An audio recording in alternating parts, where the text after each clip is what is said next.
da Manhã recebe agora o escritor e professor universitário, especialista em rádio, Fernando Morgado. Fernando, bem-vindo aqui e obrigado por aceitar o convite da Jovem Pan. Bom dia, é um prazer estar com vocês e aqui nesse canhão que é o Jornal da Manhã. Fernando, vamos lá. Então, falar de rádio, começar com um assunto que eu sempre gosto de reforçar, porque é uma lenda que conta. O rádio vai morrer. Vem a televisão, o rádio vai morrer. Vem a internet, o rádio vai morrer. E nós estamos aqui numa rádio que, inclusive, virou televisão, foi ao contrário. Como é que você está entendendo o mercado de rádio? Qual que é o futuro do rádio? Eu entendo de um jeito muito otimista.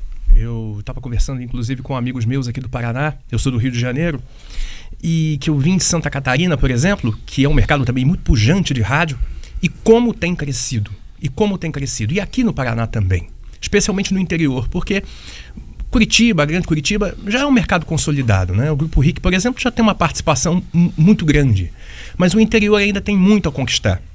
E mesmo os grandes grupos têm crescido.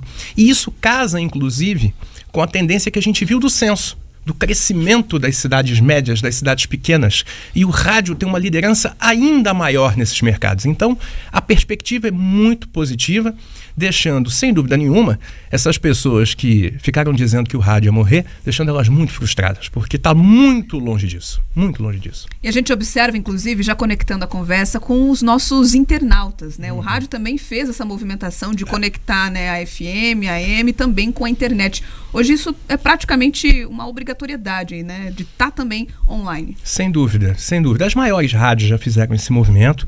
É uma demanda da audiência e também dos anunciantes. É uma exigência, porque eles já querem mais entregas. Então, é o spot que vai no intervalo, é a entrega que faz no digital, é a rede social, tudo junto, tudo junto. Não tem outro caminho. Agora, temos um desafio, que é a própria definição do que é rádio. Porque sempre foi muito fácil definir o que é rádio. É uma mídia sonora que tem conteúdo informativo, comercial. Só que agora não é mais só som. E daí, como é que a gente define? A gente define como rádio puramente, um rádio com TV, é TV. Mas essa definição, sinceramente, é mais acadêmica do que prática. No final das contas, o importante é que o conteúdo segue, as marcas dos veículos seguem e os profissionais seguem. Isso é que é o mais importante. A relação continua. Professor, quando você traz essa questão da definição, algumas pessoas enxergam justamente o podcast como uma reatualização, a questão de você consumir o rádio sob demanda. Então, parte desse movimento pode enxergar nessa multiplicidade de outros produtos que tentam ter o jeitão do rádio? Exatamente. Eu gosto dessa definição de que o podcast é o rádio on demand, é o rádio sob demanda. Da mesma maneira como a Netflix é a TV sob demanda e outros serviços, Play Plus, etc.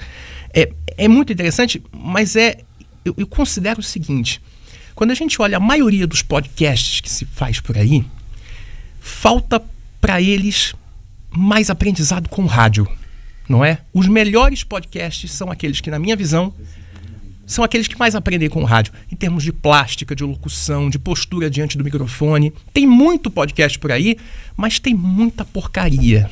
Tem muita porcaria, falta técnica. E poderiam aprender com rádio. Poderiam aprender. Eu sinto que poderia ser um formato melhor utilizado.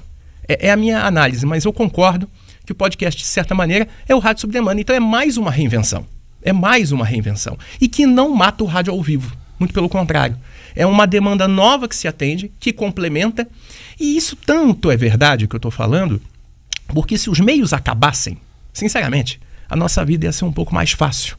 Tanto de quem faz conteúdo quanto de quem consome. Só que a nossa vida está ficando mais complexa. A gente tem cada vez mais conteúdo e vivemos num caos. E a tendência é essa. Continuará sendo assim. Continuaremos consumindo todo o conteúdo que nos derem e a gente tem que se adaptar. Nada mata nada. Só se adapta e se acumula. Fernando, eu falo justamente sobre isso, sobre essas adaptações.